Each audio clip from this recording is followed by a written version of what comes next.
ፊልሙን ከመጀመራችሁ በፊት ቪዲዮውን ላይክ ማድረግና 100,000 ለመግባት 3000 ሰው ብቻ የቀረውን ቻናላችንን ሰብስክራይብ ማድረጋችሁ እንዳትረሱ። ወደ ቪዲዮ። ፊልሙ ኒኪ ሃስትል የተባለች አንዲት ሴትን እያሳየን ይጀምራል። በበረሃ ቦታዎች ላይም ከሚላኩት የአሜሪካ ወታደሮች መካከልም አንዷ ነበረች። በጊዜውም የ3 ዓመት ልጇ ወደ ነበረችው ክሎዊ ጋር በመደወል ለልደቷ ጥሩ ምኞትን ትመኝላታለች። በየዓመቱም ኒኪ በቀጣዩ ዓመት ቤት ሆናለሁ ብላ ነበረ ትነግራት የነበረው። ይሁን እንጂ በተደጋጋሚ መልኩ ይህንን ቃል ኪዳኗን ስታፈርስ ቆይታለች። ምንም እንኳን የውትድርና ስራዋ ከልጇና ከቤተሰቦቿ እንድትርቅ ያደረጋት ቢሆንም ነገር ግን የልጇን የልደት ቀን መቼም ቢሆን አትረሳውም ነበር። ስለዚህም በስልክ እየደወለች ታዋራት ነበረ። በክሎዊ የ15 ዓመት ልደት በዓሏ ላይ ኒኪ ጊታር ትሰጣታለች። ያንንም በመጠቀም ቅርርቧን ከሷ ጋር ለማጠንከር ነበር እቅዷ። ይሁን እንጂ በቀጣዩ ዓመት ግን እንደተለመደው ወደ በረሃው ተመልሳለች። ከዚያም ጊዜም በኋላ በስልክ ሲያወሩ ንግግራቸው በሙሉ የእናትና ልጅ መምሰሉን እያቆመ ነበር የመጣው። ክሎዊም መጀመሪያ ላይ እንደ እናቷ በጣም ትፈልጋት የነበረችዋ ሴት አሁን እንደ ሩቅ ሰው ነው እያየቻት ያለችው። ባሏም በሉኪሚያ ህመም ምክንያት ከሞተ በኋላ ደግሞ ነገሮች ጥሩ ስላልነበሩ በመጨረሻ ኒኪ ወደ ቤት ለመመለስ ትወስናለች። ከዚያም ጊዜ በኋላ ሙሉ ሰዓቷን ለልጇ ለመስጠት ትወስናለች። ከዚያም ኒኪ ለክሎዊ የ16 ዓመት ልደቷ ላይ ጥሩ ድግስን ታዘጋጅላታለች። የክሎዊ ጓደኞች ግን እዛ ከገቡ በኋላ ትንሽ ጊዜ እንኳን ሳያሳልፉ ነበር ከዚያ የወጡት። ክሎዊም እዚህ ከመሆን ይልቅ ከጓደኞቿ ጋር ወጥታ ማሳለፍን እንደምትመርጥ ትናገራለች። ከመጀመሪያው ጀምሮም ኒኪ ከጎኗ ስላልነበረች በዚያም ምክንያት ይሄ ሊሆን እንደቻለም ታሳብባለች። በዛን ቀን ማታም ኒኪ እሷን ይቅርታ ለመጠየቅ ወደ ክፍሏ በሄደችበት ሰዓት ላይ ግን ክሎዊ በወረቀት ላይ ጽፋላት ከዛ ወጥታ ነበረ። የሄደችውም ከጓደኞቿ ጋር ጥሩ ጊዜ ለማሳለፍ ነበረ። በባሩ ውስጥም ክሎዊ ለመጀመሪያ ጊዜ መጠጥ ትጠጣለች።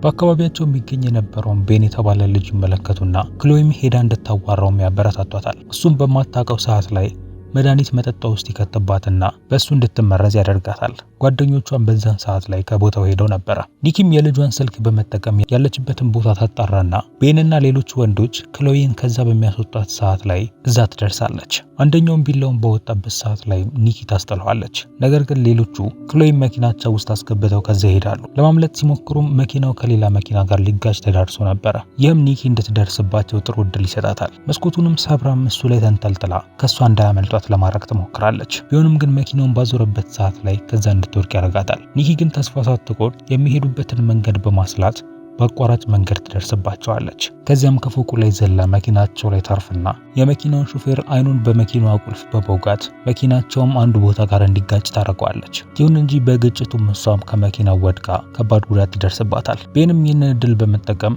እየነዳ የነበረውንና የተወጋውን ሹፌር ከመኪናው አውጥቶ በመጣል እሱ መኪናውን ይዞ ከዛ ይሄዳል። ኒኪም በዛ ወለሉ ላይ እንደተኛች በድምጿ አንድ ሰው ከጠፋ በኋላ ለማግኘት 72 ሰዓታት ብቻ እንደሚኖሩ ትነግረናለች። አለበለዚያ ግን ያ ሰው የመሞት እድሉ በጣም የሰፋ ነው የሚሆነው። ከዚያም ትዕይንቱ 27 ሰዓታትን በመዝለል በ44ኛው ሰዓት ላይ ደግሞ ያሳየናል። ኒኪም ሰዎች በሚቀጡበት በአንድ ክፍል ውስጥ ተዘግዝቃ ተሰቅላ ያሳየናል። አሁን ላይም የቀራት ሰዓት 44 ሰዓት ከ27 ደቂቃ ነበረ። ቪክቶር አራጁ እየተባለ የሚጠራውም ሰው በዚህ ቦታ ላይ የተለያዩ ሰዎችን እየቀጣ ይገላቸው ነበር። እሷንም እንደዛው ሊቀጣት ያሰበ ሲሆን ከጎኗም የሚገኙት አካሎች የሞቱ ሰዎች አካል ነበሩ። ከአካሎቹ መካከል አንደኛው የቤን ሲሆን ወደሚገኙበት ቦታ ኒኪን አስከትሎ በመምጣቱ ምክንያት ገለውታል። ኒኪም ልጇ ክሎዊ የት እንዳለች በመጠየቀው ሰዓት ላይ ቪክቶር ከብቶች ስም እንዳላቸው እንደማያውቅ ይናገራል። ከዚያም የሚስተር ሱሊቫን የነበረውን ያንን መጠጥ ቤት በማቃጠሏ ትልቅ ስህተት እንደሰራች ይነግራታል። ነገር ግን ያደረገችው ያንን ብቻ ሳይሆን በዛ ውስጥ ታግተው የነበሩትን ወጣት ሴቶች እንዳለ ፈታቸው እንዲሄዱ አድርጋቸዋለች።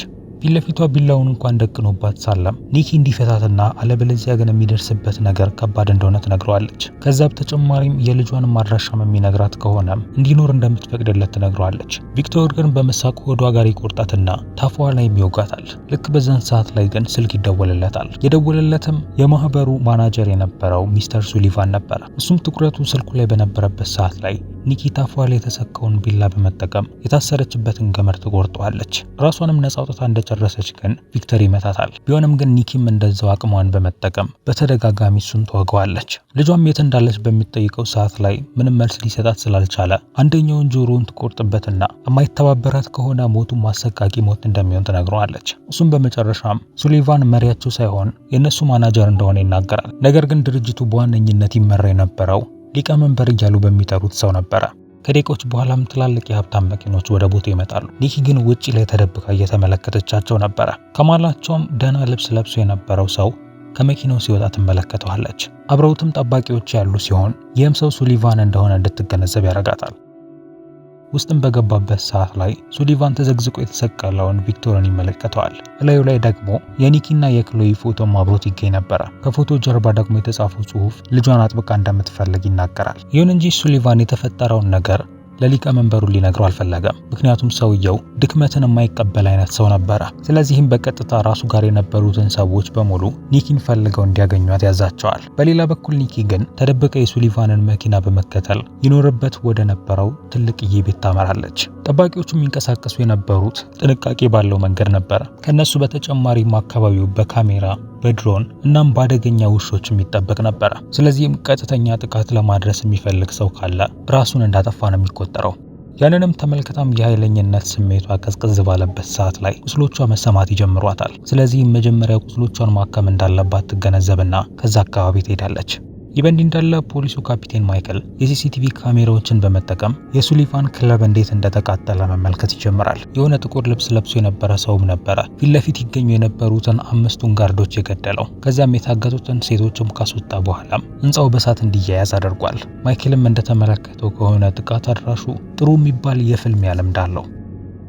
በሆቴል ክፍሏ ውስጥ የምትገኘው ኒኪ ቁስሎቿን ማከምና ከህመሟን ማስታገስ ትጀምራለች። ከድካሟም ለመላቀቅ ቡናና ኃይል ሰጪ መጠጦችንም ትጠጣለች። ምክንያቷ ደግሞ ለመተኛት የምታስብ ከሆነ ክሎይ ተጨማሪ ሰዓት የላትም። አሁን ላይም 32 ሰዓት ብቻ ቀርቷታል። ማይክልም በካሜራዎቹ ላይ የተቀዱትን ቪዲዮዎች መመልከት በጀመረበት ሰዓት ላይ ክለቡ ከመቃጠሉ በፊት ኒኪ ከባሩ ውስጥ ቤንን ጎትታ በማስወጣት ጭንቅላቱን ብላ ስትገለው ይመለከታል። ፖሊሶች ከዛ በተጨማሪ ከመኪናው ውስጥ ወድቆ የሞተውን ሰውዬ ሬሳ በመመርመር ከአይኑ ውስጥ ያገኙት ቁልፍ የኒኪ የመኪና ቁልፍ እንደሆነም ተገንዝበዋል። ማንነቷንም ለመጀመሪያ ጊዜ በተመለከቱበት ሰዓት ላይ በሁኔታዋ በጣም ይገረማሉ። በቀጣይ ኒኪ ወደ አንድ ሱቅ በመሄድ አንዳንድ እቃዎችን ትገዛለች። በዛም ሰዓት ላይ በግድግዳው ላይ ተሰቅሎ የነበረውን አንድ ስኬትቦርድን ትመለከትና እሱን ለመግዛትም ጥያቄ ታቀርባለች። ይሁን እንጂ ሰውየው ግን እቃው የሚሸጥ እንዳልሆነና ቤቱን ለማሳመር ብቻ እንደተጠቀመበት ይነግራታል። ይሁን እንጂ ከባድ ቀን እንዳሳለፈች ከተመለከተ በኋላ ሊሸጥላት ይወስናል። በዛን ቀን ማታ ላይ ሊቀመንበሩ ወደ ሱሊቫን ይደውላል። በተቃጠለው ክለብ ምክንያትም በጣም ተናዶ ነበረ። ምክንያቱም የሚያስወጣቸው ገንዘብ በጣም ትልቅ ነው። ተጨማሪ የታገቱ ሴቶችም ወደዛ እየመጡ ስለነበረ ነገሮችን የማያስተካክል ከሆነ ሱሊቫንን እንደሚተካው ይነግረዋል።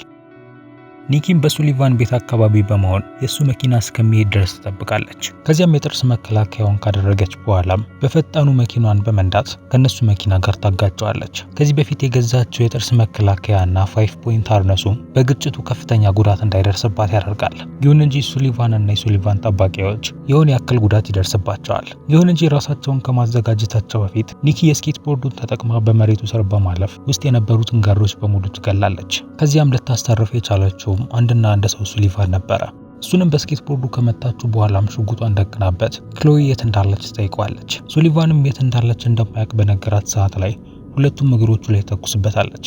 በመጨረሻም ሊረዳትና ወደ ሊቀመንበሩ ጋር ሊወስዳት ያስባል። ሰውየውም የሚገኘው በግራንድ ሆቴል ውስጥ እንደሆነ በሚነግራት ሰዓት ላይ ትገለውና የእሱ እርዳታ እንደማያስፈልጋት ትነግረዋለች። ከመሄዷን በፊት የአንደኛውን የመኪና እቃ ማስቀመጫ በከፈተችው ሰዓት ላይ ክሎይ እንዳገኛታለች። ኒኪም እሷን በመያዝ በባስ ወደ ቤቷ ትወስዳታለች።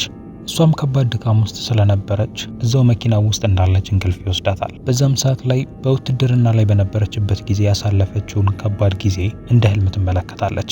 ያንንም ከተመለከተች በኋላም ሰላማዊ የሚመስሉ ጊዜያት እንዴት ወደ ሞት ወደሚያደርሱ ጊዜያት ሊቀየሩ እንደሚችሉ ታስባለች። ትውስታዎቿም ወደ ሆስፒታል ይወስዷታል። ኒኪና ክሎይም እየሞተ ወደ ነበረው ባሏ ስር ተቀምጠው ያለቀሱበትንም ጊዜም ታስታውሳለች።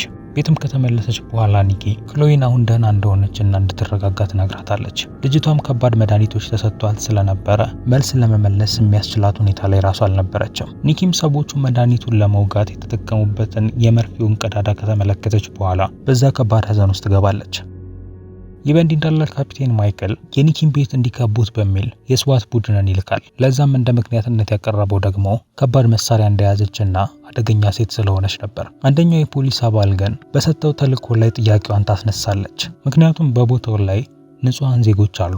ማይክል ግን ከ48 ሰዓት ባነሰ ጊዜ ውስጥ ኒኪ 13 ሰዎችን እንደገደለች በመናገር እሷን መያዛቸው ግድ እንደሆነ ይነግራታል። ይሁን እንጂ ፖሊሷ ሁሉም የገደለቻቸው 13 ሰዎች በህገወጥ የሰዎች ዝውውር ላይ እየሰሩ የሚገኙ ተጠርጣሪዎች እንደሆኑ ትናገራለች። ይሁን እንጂ ማይክል ይህንን ንግግሯን ችላ ይለዋል። ማይክልም ቤቷን ሰብረው እንዲገቡ ትዕዛዙን ከመስጠቱ በፊት የአሜሪካ ወታደሮች ኮሎኔል የነበረው ጆሴፍ ላቬል ወደዛ በመምጣት ወታደሮቹን እንዲያስቆማቸው ይነግረዋል። ይህንንም የሚነግረው ደግሞ ለራሳቸው ደህንነት ሲል እንደሆነ ይናገራል። ማይክልም ይህንን ሰምቶ በመናደድ እሱ ማን እንደሆነ ይጠይቀዋል። እሱ ግን በጀነራሉ ተመድቦ የመጣ ሰው እንደሆነና እዚህ ኦፕሬሽን ላይም እንዲሰራም እንደታዘዘም ይናገራል። ማይክልም ተገዶም ቢሆን ወታደሮቹን ከዛ እንዲመለሱ ያዛቸዋል። ቡድኑም ከዛ ከሄዱ በኋላም ኒኪ ለክሎይ የሚያስፈልጋትን መድኃኒቶችን ለመግዛት ስትል ወደ ፋርማሲ ታመራለች። ምክንያቱም ወደ ሆስፒታል የምትወስዳት ከሆነ የምትጠየቃቸው ጥያቄዎች በጣም ብዙ ነው የሚሆኑት። ይሁን እንጂ ማይክል በሚስጥር ከኮማንደሩ ጋር በመገናኘት ወታደሮቹ የተገጠመላቸውን ካሜራ በማጥፋት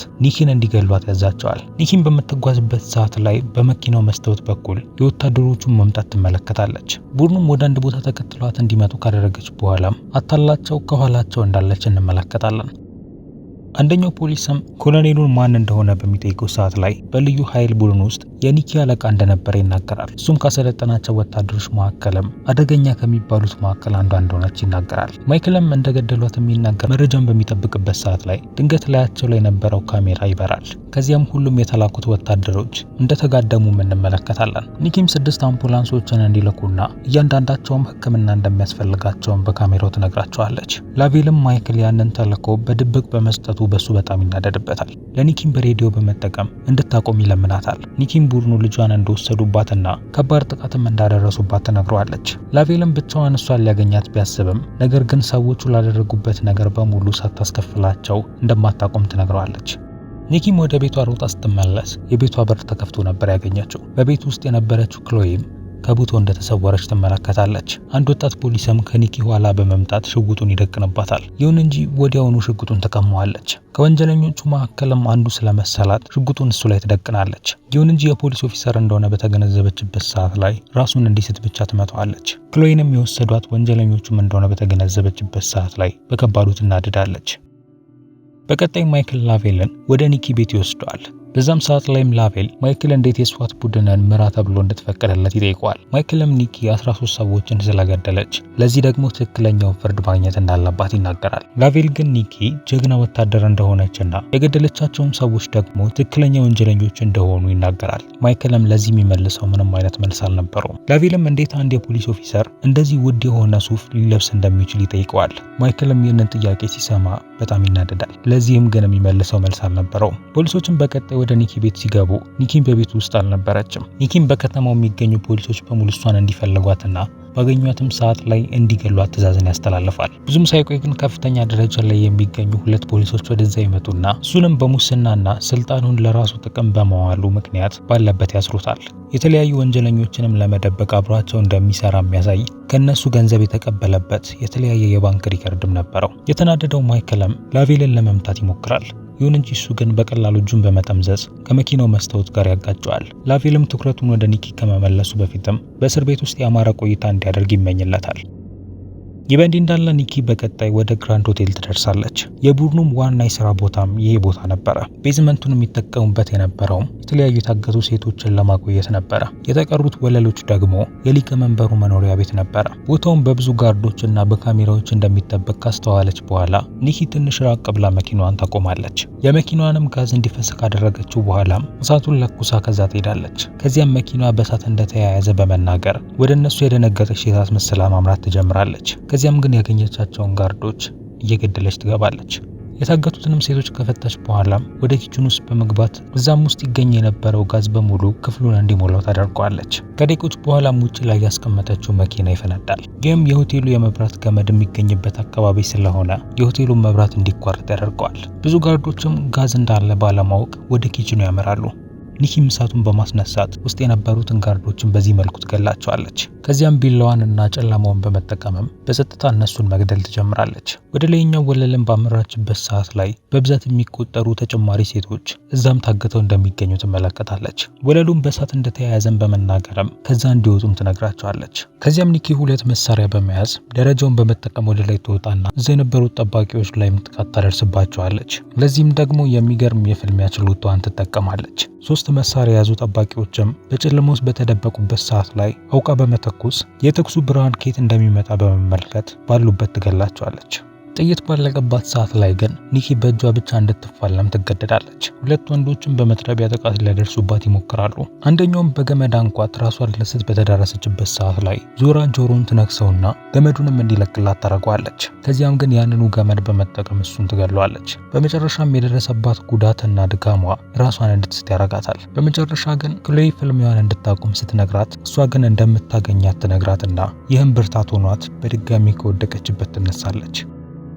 አሁን ላይም የቀሯት ሊቀመንበሩና የሱ ከባድ ጠባቂ የሚባለው ኮሬታ ነበሩ። ኮሬታም ሊቀመንበሩ ከዛ እንዲያመልጥና እሱ ግን ከኒኪ ጋር እንደሚፋለም ይነግረዋል። ይሁን እንጂ ምንም ነገር ከማድረጉ በፊት ከበሩ ጀርባ ሆና በከባድ መሳሪያ ትመታዋለች። ከዛው አቅራቢያ ግን ኒኪ ሌሎች በብረት ሳጥን ውስጥ ተዘግቶባቸው የነበሩ ሴቶችን ታገኝና እነሱን መፍታት ትጀምራለች። ይህም ሊቀመንበሩ ክሎይን እንዲይዛት እድል ይሰጠውና እሷ ላይ መሳሪያ ደቅኖባት ከዚህ ይወጣል። ኒኪም እንደዛው መሳሪያዋን ስትደቅንበት መሳሪያዋን እንድታስቀምጥና ለበለዚያ ግን ክሎይን እንደሚገላት ይነግራታል። ልክ የያዘችው 72 ሰዓት አልቆ ዜሮ በሆነበት ሰዓት ላይ ኒኪ ጭንቅላቱ ላይ ተኩስበትና ትገለዋለች። ከዚያም ወዲያውኑ ክሎይን ይዛ ወደ ሆስፒታል በመሄድ ብዙ መድኃኒቶች እንደተሰጧት ትነግራቸዋለች። ከዚህ ሁላ ጊዜ በኋላም ለመጀመሪያ ጊዜ ኒኪ ምንም ሳታደርግ የሚፈጠረውን ነገር በሙሉ መጠበቅ ትጀምራለች። ከሰዓታት በኋላም ክሎይ እየተሻለች ትመጣለች። ኒኪም ከጎኗ በመሆንም በመጨረሻ ራሷ እንቅልፍ እንዲወስዳት ትፈቅዳለች። ምክንያቱም ረጅሙ የህይወቷ 72 ሰዓት አልቋል። ከዚያም ትዕይንቱ ላቬል በሚስጥር ሌሎች የፖሊስ አባላትን ሲያዋራ እንመለከተዋለን። ድርጅቱም 13 አባላቱን ካጣ በኋላ እንኳን ለምን ክሎይን ለኒኪ ሊመልስላት እንዳልቻለም ይነጋገራሉ። ላቬልም ኒኪ ቀድሞውኑ ልጇን እንዳገኘች ይናገራል። ነገር ግን ልጇን ያገኘቻት ሞታ ነበረ። እውነቱንም ለመቀበል ስላልቻለች ኒኪ ከባድ የአእምሮ ህመም ውስጥ ገባለች። ዶክተሮቹም ሆስፒታል ውስጥ አስገብተው የሚያስፈልጋትን መድኃኒት በሙሉ ይሰጧታል። ላቬልም ለመጨረሻ ጊዜ ኒኪን በተመለከታት ሰዓት ላይ ሰውነቷ በሙሉ እያገገመ ነበረ። ይሁን እንጂ አይምሮዋ ግን አሁንም ከባድ ሁኔታ ውስጥ ነበር። ትነግረው የነበረውም እስካሁን ብዙ ጊዜ እንዳባከነችና ልጇንም ወዲያውኑ ማግኘት እንዳለባት ነበረ። ኒኪም የክሎይን መሞት በጭንቅላቷ ውስጥ ልትቀበለው አልቻለችም። ዶክተሮቹም እንደነገሩት ከሆነም ኒኪ ተኝታ በተነሳችበት ሰዓት ላይ በሙሉ ይህ አስተሳሰብ ይመለስባትና አሁንም ኒኪ እንደጠፋችባትና እሷንም ለማግኘት 72 ሰዓታት ብቻ እንዳሏት ማሰብ ትጀምራለች። ይህም ደግሞ ከዛ በኋላ የተፈጠረውን ነገር በሙሉ እንድትረሳ ስለሚያረጋት ያንን ተልዕኮዋን ለማሳካት ትነሳለች። ሲገለጥም ከሱሊቫን መኪና ውስጥ ከዚህ በፊት ያገኘቻት ሴት ክሎይ ሳትሆን ሌላ ሴት ነበረች። አይምሮዋን ባለበት ችግር ምክንያትም ክሎይ በወንጀለኞቹ የሚታገቱት ሴቶች በሙሉ ልጇ ክሎይን ነው የሚመስሏት። በሆስፒታል ውስጥም እንደዛው አድና ያመጣቻትም ሴት ክሎይ ሳትሆን ሌላ ታጋሽ ሴት ነበረች። ይሁን እንጂ የኒኪ ጭንቅላት ግን የምትመለከታቸውን ታጋሽ ሴቶች በሙሉ በክሎይ ፊት ነበር የሚተካባት። ምንም እንኳን ልጇ ብትሞትም ኒኪ ግን አሁንም እንደምታድናት ታስባለች። ይህም ንዴቷም ደግሞ ማንም ወደማያስቆመው መሳሪያነት እንድትቀየር ስላደረጋት ለፖሊሶቹም ወንጀለኞቹን በማስቆም ስራ ላይ እንድትረዳቸው አድርጓታል። በመጨረሻው ትዕይንት ላይም ኒኪ ስትነቃ እንመለከታታለን። ልጇንም ማግኘት እንዳለባት ስትናገር 72 ሰዓቱም ይጀምራል። ይህም አሁንም በተመሳሳይ አዙሪት ውስጥ እንዳለችና ልጇ ክሎይንም አግተውብኛል የምትላቸውን ወንጀለኞች ለመያዝ ልትሄድ እንደሆነ እያሳየን ፊልሙም ያበቃል። ይህን ይመስል ነበር። ፊልሙ ከተመቻችሁ ቪዲዮ ላይክ እና ቻናሉን ሰብስክራይብ ማድረግ እንዳትረሱ። በሌላ ቪዲዮ እስከምንገናኝ ድረስ ግን